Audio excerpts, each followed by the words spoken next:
India most wanted gangster Lawrence Bishnoi వ్యక్తి గురించి మనందరికీ బాగా తెలుసు. ప్రస్తుతం జైల్లో మగ్గుతున్నారు. అయితే రీసెంట్ గా పహల్గామ్ అటాక్ జరిగిన తర్వాత లారెన్స్ బిష్నాయ్ గ్యాంగ్ నుంచి ఒక నోట్ రిలీజ్ చేయడం జరిగింది. ఎవరైతే ఈ అటాక్ చేశారో ఆ ఉగ్రవాదులకు సంబంధించి వాళ్ళ తలలు మేము ఖచ్చితంగా తెగ్గొస్తా ఉంటాం. అయితే లారెన్స్ బిష్నాయ్ గ్యాంగ్ పాకిస్తాన్కి వెళ్ళింది, బలోచిస్తాన్ క్వెట్టా అనే ప్రాంతానికి వెళ్ళింది. అక్కడ ఒక డాన్ ని హతమార్చినట్లుగా కూడా చెప్తున్నారు. అలాగే ఇస్లామాబాద్ లో కూడా వీళ్ళు చేరుకున్నారు. అలాగే కరాచీలో కూడా వీళ్ళు గ్యాంగ్ చేరుకున్నారు. అండ్ మరీ ముఖ్యంగా ఈ పాకిస్తాన్ ఏదైతే ఆక్యుపైడ్ చేస్తుందో ఆ ప్రాంతంలో కూడా వీళ్ళ గ్యాంగ్ అక్కడ సంచరిస్తున్నారనే విషయం కూడా తెలుసు. ఒక పక్క లారెన్స్ బిష్నాయ్ జైల్లో ఉంటే మరి అక్కడుండి ఈ ప్లానింగ్ అంతా కూడా ఎవరు చేస్తున్నారు? ఓకే, అతను ప్లానింగ్ చేసినా కానీ దీన్ని ఎవరు ముందుకు తీసుకెళ్లే ప్రయత్నం చేస్తున్నారు? ఎస్, లారెన్స్ బిష్నాయ్ కి ఒక తమ్ముడు ఉన్నాడు. అతనే అన్మోల్ బిష్నాయ్. మనం ఎప్పుడు కూడా లారెన్స్ బిష్నాయ్ గురించి మాత్రమే మాట్లాడుకుంటున్నాం, కానీ అన్మోల్ బిష్నాయ్ గురించి ఎవరు కూడా మాట్లాడే ప్రయత్నం చేయట్లేదు. ఎందుకంటే ఎవరికి తెలియకపోయి ఉండొచ్చు.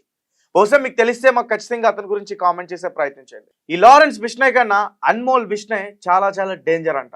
అతను ఒక్కసారి ప్లాన్ చేశాడంటే ఖచ్చితంగా చేసి చూపిస్తాడంట. సో పంజాబ్లో అతని నెట్వర్క్ అంతా చాలా చాలా వరకు కూడా ఉందంటూ కూడా చెప్తున్నారు. రీసెంట్గా ఈ లష్కర్ తోయిబాకి సంబంధించిన సంస్థకు సంబంధించిన ఎవరైతే అధ్యక్షుడు ఉన్నాడో హఫీజ్ సయ్యద్, అతను మోదీ తలను తీసుకెళ్తా అన్నాడు. ఈ పహల్గామ్ అటాక్ జరిగిన తర్వాత అండ్ జరగక 6 months ముందు కూడా ఇదే రకంగా మాట్లాడాడు. సింధు నది జలాల్ని గనక ఆపేస్తే మోదీ తలని మేము తీసుకెళ్తాం అంటూ కూడా అతను మాట్లాడడం జరిగింది. పహల్గామ్ అటాక్ జరిగిన తర్వాత మా నదీ జలాలను ఆపేశారు, ఖచ్చితంగా మీ భారతీయుల యొక్క రక్తం ఆ నదిలో ప్రవహించేటట్టు మేము చేస్తామంటూ కూడా మాట్లాడారు. సో వెంటనే బిష్నాయ్ గ్యాంగ్ ఒక నోట్ రిలీజ్ చేసింది ఎక్స్ అకౌంట్లో. మేము ఖచ్చితంగా లష్కర్ తోయిబా ఎవరైతే మాట్లాడాడో అధ్యక్షుడు హఫీజ్ సయ్యద్, అతని తలని మేము తీసుకొస్తాం, లేదా అతని బ్రతుకుండగానే మేము ఇక్కడికి తీసుకొస్తాం అంటూ కూడా ఒక నోట్ అయితే పెట్టడం జరిగింది. ప్రస్తుతం లష్కర్ తోయిబాకి సంబంధించిన హఫీజ్ సయ్యద్ ఎక్కడైతే వాళ్ళు ఆక్యుపైడ్ చేశారో పిఓకే ఆ ప్రాంతంలో తలదాచుకున్నట్లు కూడా తెలుస్తుంది. అయితే మొన్న మన భారత సైన్యం సింధూర్ అనే ఒక ఆపరేషన్ చేసింది. అయితే ఆ ఆపరేషన్లో ఇతను తప్పించుకున్నాడు, లేకపోతే ముందే ఇన్ఫర్మేషన్ ఉండి, అంటే స్లీపర్ సెల్స్ నుంచి ఇన్ఫర్మేషన్ వెళ్తుంది కాబట్టి ముందే ఇన్ఫర్మేషన్ నుంచి ఆ ప్రాంతం నుంచి అతను ముందే వెళ్ళిపోయాడంటూ కూడా చాలా మాటలు అయితే బయటకు వచ్చాయి.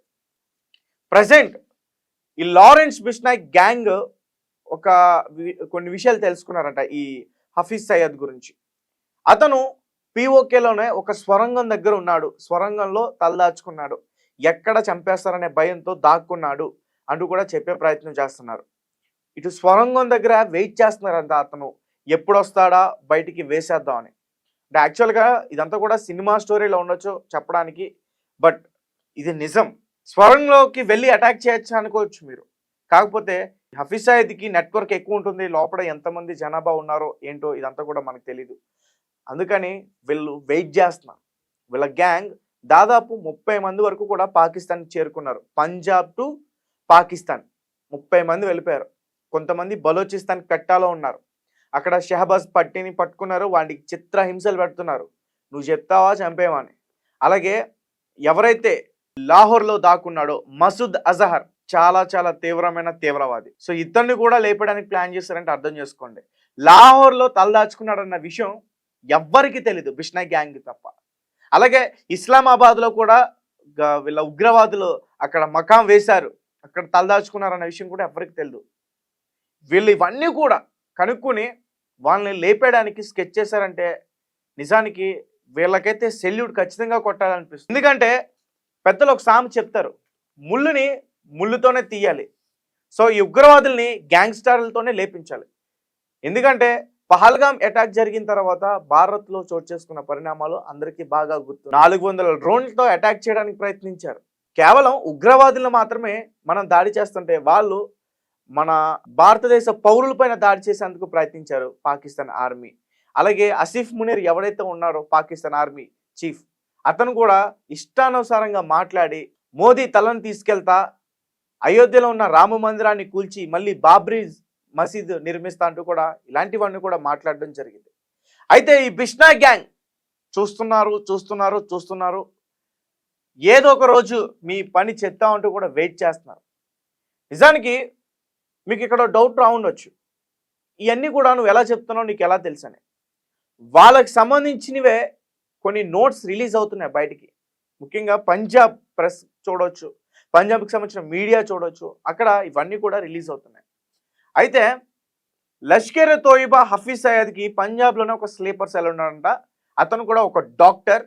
సో అతనికి ఆయుర్వేదిక్ మందులు పంపిస్తాడంట ఇతను, ఈ హఫీజ్ సయ్యద్కి. ఇతను అంటే మరి ఆ మందులు వేసుకోకపోతే మాత్రం ఇతను బ్రతికే ఛాన్స్ చాలా చాలా తక్కువ. సో అన్మోల్ బిష్నాయ్ ఒక కన్నేసి ఉంచాడు, వీడెప్పుడు దొరుకుతాడని చెప్పి. మొత్తానికి ఒకరోజు టైం చూసుకుని అతను పట్టుకున్నాడు, అతను ఎక్కడున్నాడో తెలుసుకున్నాడు. మొత్తం లష్కర్ ఎ తోయిబా సంబంధించిన హఫీజ్ సయ్యద్ గురించి మొత్తం ఇన్ఫర్మేషన్ చెప్పాడు. దాని తర్వాత అన్మోల్ బిష్నాయ్ మొత్తం కూడా ప్లాన్ చేశాడు. 12 మంది బలోచిస్తాన్ క్వెట్టాలో, ఒక 10 మంది ఏమో లాహోర్లో మసూద్ అజహర్ని లేపేయడానికి. ఈ అన్మోల్ బిష్నాయ్ మాత్రం పిఓకేలో దాక్కున్న హఫీజ్ సయ్యద్ కోసం ఎదురు చూస్తున్నారు. మరి అసలు వీళ్ళు నిజానికి గ్రేట్ అనే చెప్పాలి. అంటే ఎవ్వరికి తెలియని ఇన్ఫర్మేషన్ అంతా కూడా వీళ్ళ ఇన్ఫర్మేషన్ బయటికి రాబెట్టారు. మొత్తం ప్రపంచవ్యాప్తంగా లారెన్స్ బిష్నాయ్కి 32 బ్రాంచెస్ ఉన్నాయంట.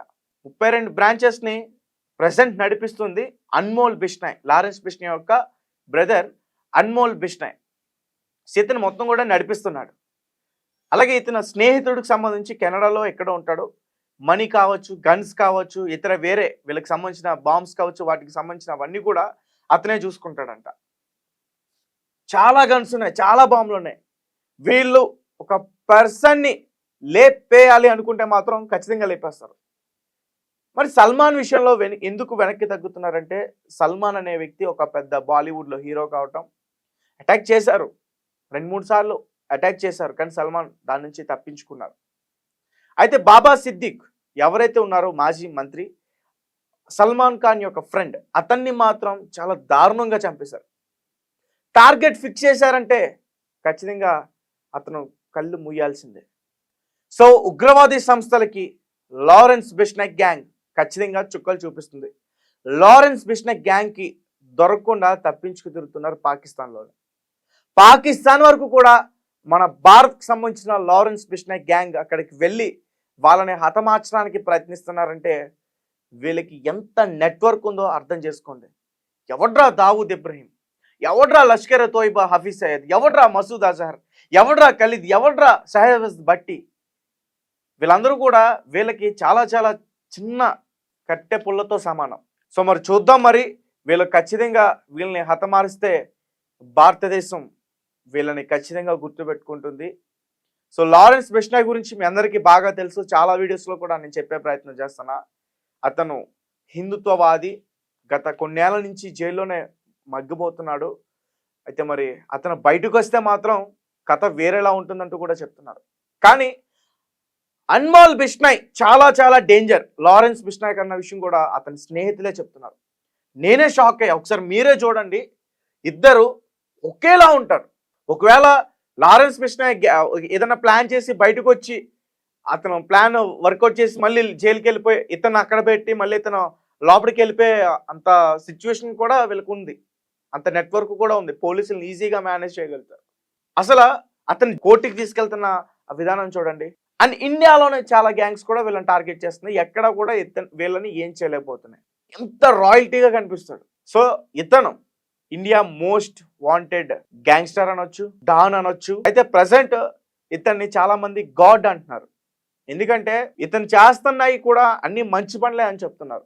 అండ్ చాలా మంది కామెంట్ కూడా చేస్తున్నారు, ఒక 10 రోజులు అతను బయటకు వదిలేస్తే ఆ పిఓకేలో ఉన్న ఉగ్రవాదుల్ని లేపేస్తాడు కదా అని చెప్పేసి. సో తనకి అంత గుర్తింపు భారతదేశంలో లభించింది. మన భారతదేశంలోనే 12 రాష్ట్రాల వరకు కూడా వీళ్ళ గ్యాంగ్ విస్తరించిందంటూ కూడా చెప్తున్నారు. ఎక్కడ ఎలా ఎప్పుడు అటాక్ చేస్తారో కూడా తెలీదు, టార్గెట్ చేసిన విషయం కూడా తెలీదు, జస్ట్ నోట్ చేసుకుంటారంతే. వస్తారు కాలుస్తారు పోతారు, వస్తారు కాలుస్తారు పోతారు, అట్లా ఉంటుంది వీళ్ళ సంగతి. అండ్ ఈ అన్మోల్ బిష్నాయ్ కూడా పంజాబ్లో లేడు, దుబాయ్లో ఉన్నాడంటూ కూడా కొన్ని వార్తలు వస్తున్నాయి. అవన్నీ కూడా ఎంతవరకు వాస్తవం అనేది కూడా తెలీదు. అండ్ రీసెంట్గా సైఫుల్లా అనే ఒక టెర్రరిస్ట్ కూడా చనిపోయాడు, బిష్నాయ్ గ్యాంగే లేపేసిందంటూ కూడా చెప్తున్నారు. దీనిపైన పాకిస్తాన్కి సంబంధించిన మీడియా మాత్రం దాని గురించి మాట్లాడే ప్రయత్నం చేయలేదు, ఆర్మీ సైన్యం కూడా దాని గురించి మాట్లాడే ప్రయత్నం చేయలేదు. సో మొత్తానికి ఈ హఫీజ్ సయ్యద్ని అయితే మాత్రం లేపేయడం పక్కా. అసలు స్లీపర్ సెల్ని ఎలా కనుక్కున్నారో చూస్తేనే నాకు చాలా ఆశ్చర్యంగా ఉంది.